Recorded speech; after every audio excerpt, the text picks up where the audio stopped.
Within the teaching of ESL throughout the world, there's a whole spectrum of the types of groups that you may be involved in. And it's worth us breaking those types of groups down to have a look at some of the more specific things that we need to do when we're teaching those groups. So we'll have 5 classifications first of all. Our first classification might be the beginner. Secondly, we'll have a look at teaching individuals throughout the world. This is a very large area of ESL, what we often call one-to-one teaching.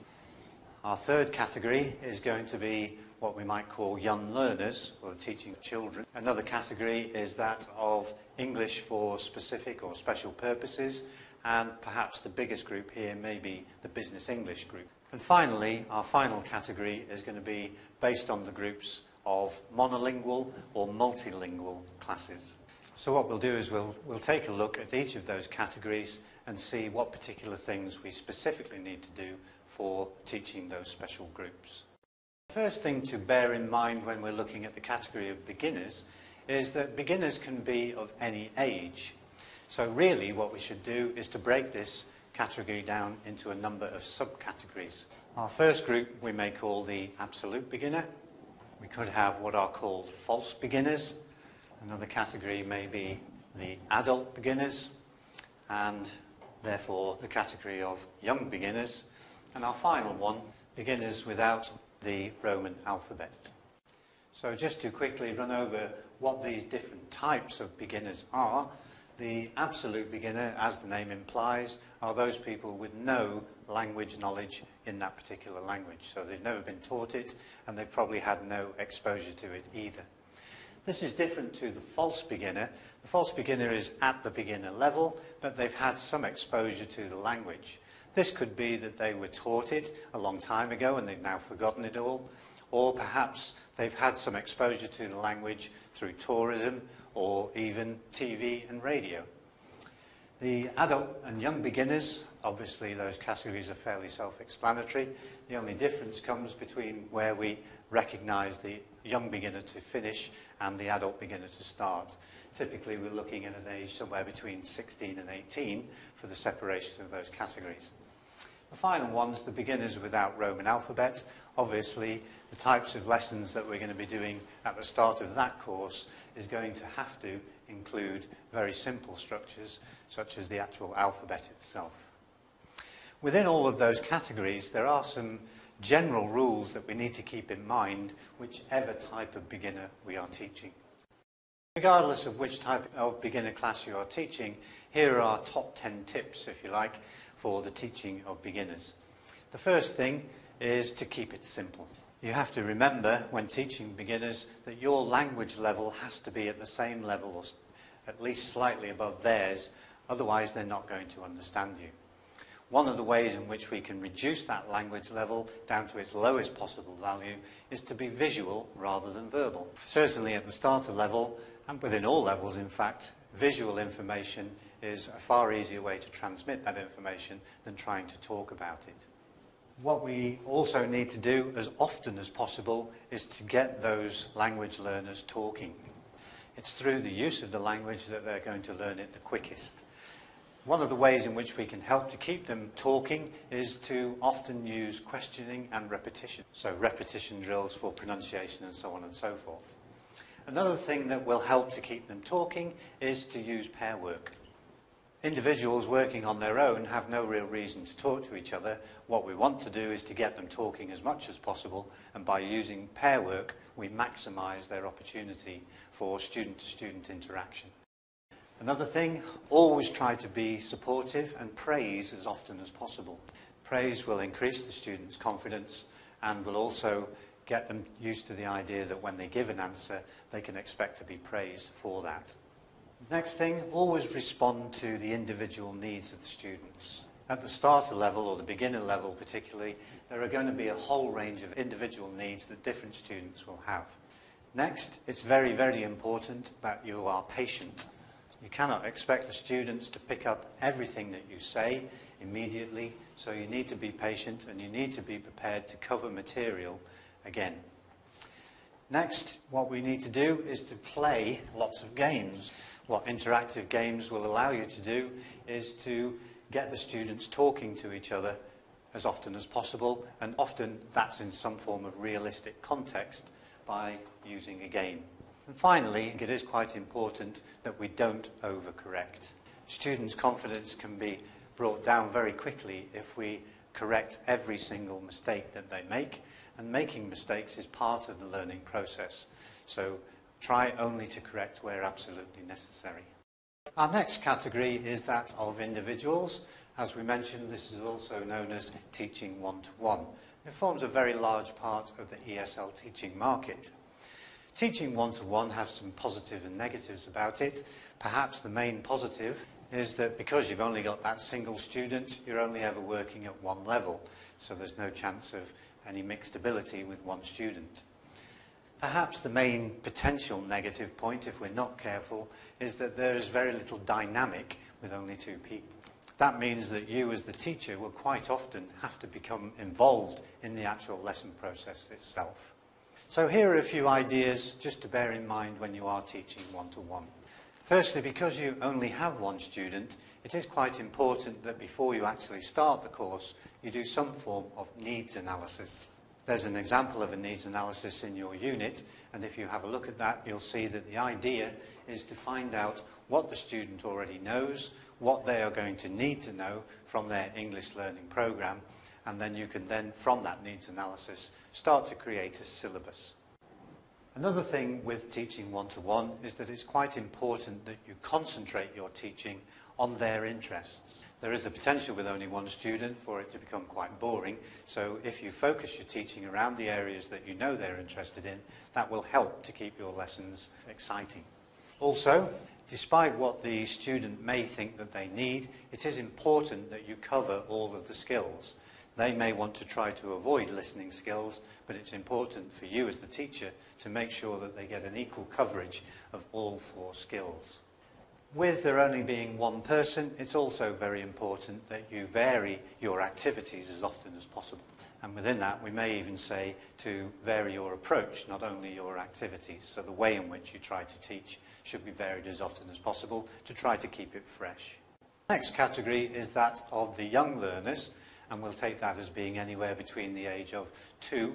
There are English classes for children aged 2 onwards, up to perhaps the age of 16.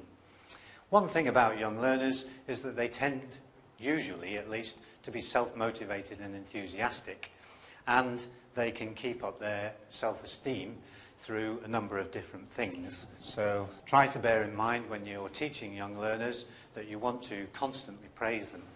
When their self-esteem is high, they're much more likely to learn in an effective way. Do a lot of repetition, again in the form of verbal drills, singing songs and all those sorts of activities.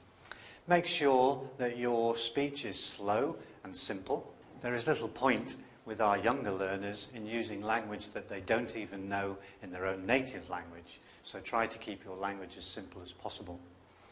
Always try, whenever possible, to reference the individual person. So rather than talking to them as a whole group, when something has not gone right, try to reference the individual. You need to be aware that as young learners, they're going to have a very short attention span, and therefore you need to prepare for that. So you need a lot of activities prepared because they will have a very short attention span. And perhaps most important of all, particularly for young learners, is to keep it fun. Here are some general do's and don'ts for the teaching of young learners. Firstly, within your lessons you must always use English as the language of instruction. You need to speak slowly, and you need to reduce the amount of teacher talk time by using gesture and mime as often as possible. And finally, for the list of do's, do play games as often as possible. But bear in mind that the games that we're suggesting here are interactive, communicative games that have some educational purpose. As an opposite to this one, don't use their native language. As soon as they know that you have some appreciation of their native language, quite often they'll just sit and wait for you to use it. So here, always use English as the language instruction. Don't use their native language. With young learners, it's quite important that we don't put them on the spot, because that can cause them to lose their confidence very, very quickly. One way that we can reduce that of ever happening is obviously to use pair work with our students. Obviously, at this young age, we can't expect them to have everything that they're going to need within the lesson, so don't expect them to have what they need. At this young age, we tend to be quite forgetful, so we may not have a pen or a piece of paper, and we need to be prepared for that when we come to the lesson. Perhaps the final thing that we can put in the don't one, or we could put the opposite in the do, is that we shouldn't ever be afraid of making fun of ourselves. Our lessons can be much more entertaining. For example, if we're learning about the vocabulary of animals, if we, as the teacher, actually act out what those animals are at the very start. So we shouldn't be afraid of being self-conscious. So finally in this section, just some ideas around the discipline within young learners groups. Again, some things to do and some things not to do. Firstly, try to make yourself aware of any problems that they do have, either within school or outside of school, because they can affect the way that they're going to learn. You need to change the dynamic of the classroom as often as possible, and this can relate to the actual seating arrangement within the classroom, who they work with in terms of pair work, or who they work with in terms of groups. So try to change that dynamic as often as you can. Always be fair and consistent within the operating rules that you have within the classroom. And again, change your activities as often as possible to keep people motivated and fresh throughout your lessons. All of these do's will help you with the discipline within the classroom. Some things which can cause discipline to degrade is when you are inconsistent. Secondly, when you set out a set of rules for the students and you actually break them yourself. If you say that no one should be talking when you are talking, then you shouldn't interrupt your students in that way either. Very important not to use physical punishment. And finally, it is very important, particularly in different cultures, that you don't get angry.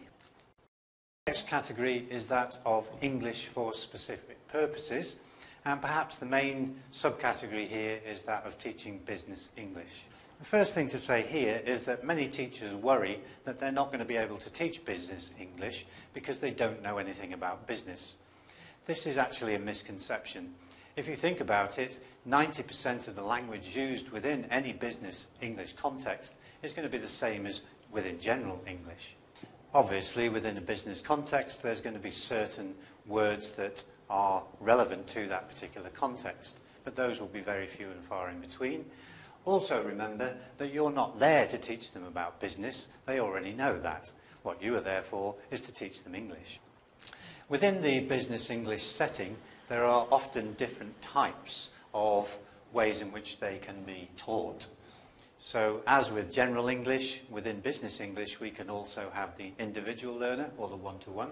Another type of situation that you may get is where within a company, the whole department within a company will come to your school.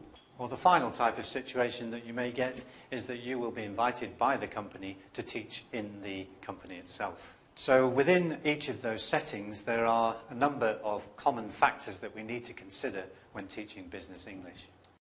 So here are some of the more common problems that can be associated with business English classes, and they're things that we need to be aware of as teachers. Firstly, we need to bear in mind that very often our students will have been working all day before they come to their English classes, and so very often our students are going to be tired. We need to be aware of that, and we need to take account of that within our lessons.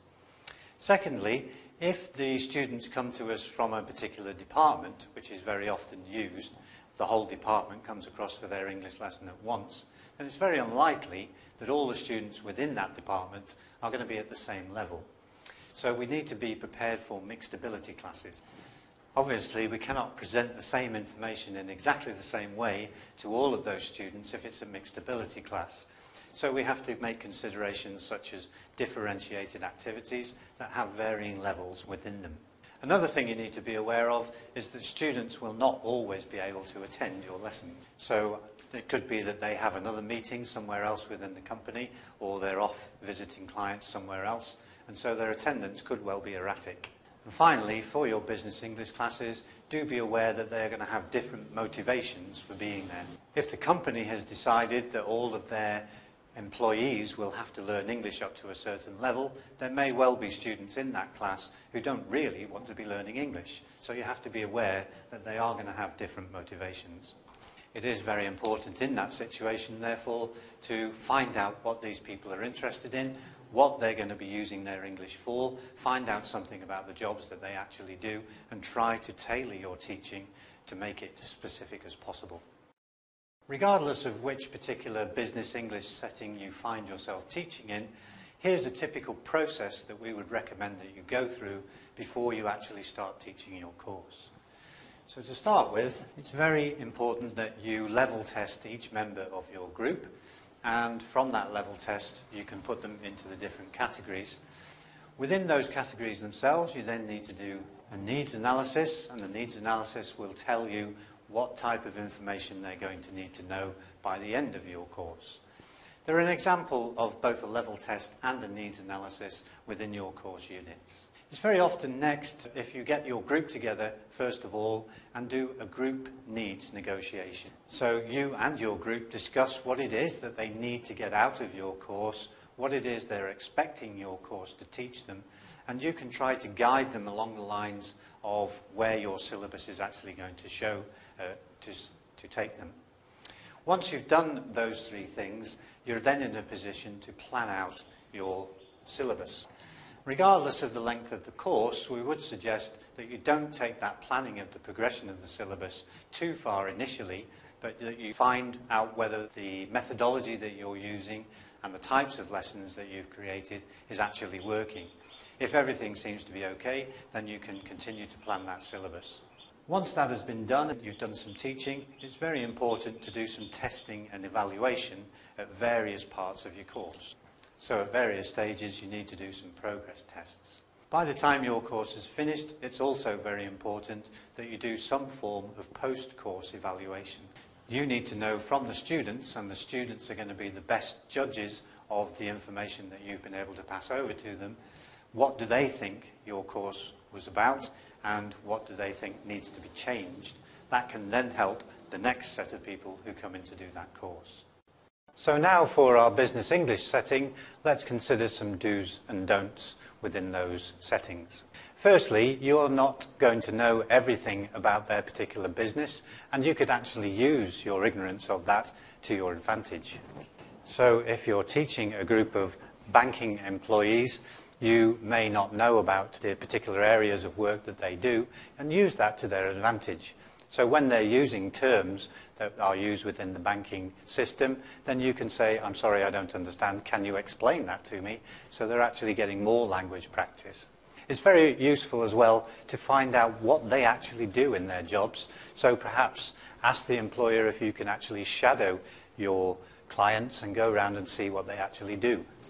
If you know exactly what their job involves, then you're going to know how to tailor their English language learning to that particular job. It is very important within the business English setting that you be professional at all times. And until you know otherwise, that should be in terms of both dress and in your demeanour and attitude towards your clients. And it is very important within a business English session that you keep records. Very often employers will want to know about their individual clients, and you should therefore be able to have a meeting with them and tell them how each of their clients are doing from the records that you have kept. Some of the things to be aware that you need to try and avoid within the business English area is not to talk about people within the company. The second thing that we would recommend that you don't do is, as with young learners, don't expect them to bring everything that they may need for the class. A number of reasons why they might not bring what they need. They'll be tired, first of all, because they've probably been working all day, and secondly, their motivation may be such that they're hoping that they can get out of things. So bring all the materials that you're going to need. And as with young learners, don't use their native language. Our final grouping that we're going to look at is the differences between teaching monolingual and multilingual classes. Firstly, we should define what we mean by these two things. Monolingual students are a group of students that all have the same native language, and typically that's taught in the country. So an example of that could be the teaching of English to Thai students in Thailand.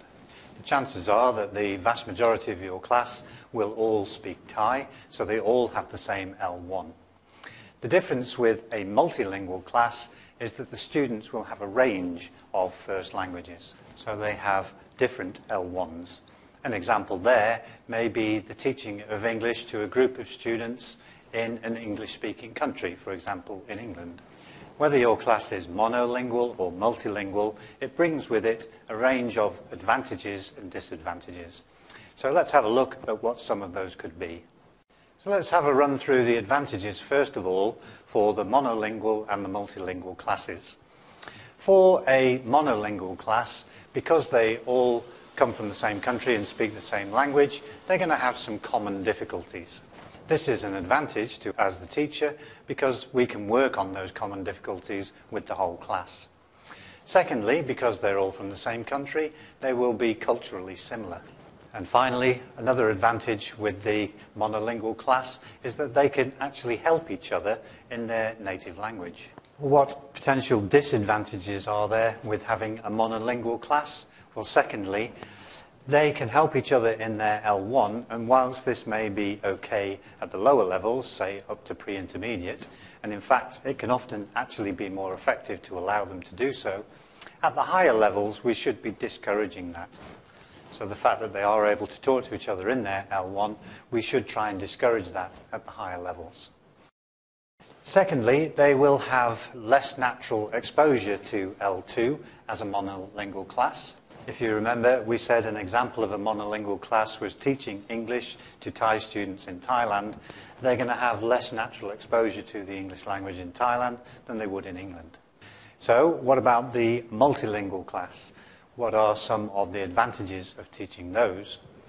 One of the advantages is that they have no common language. They come from different countries throughout the world and they all speak a different first language. So the fact that they have no common language is actually an advantage to us because their only common language in that situation is therefore going to be English.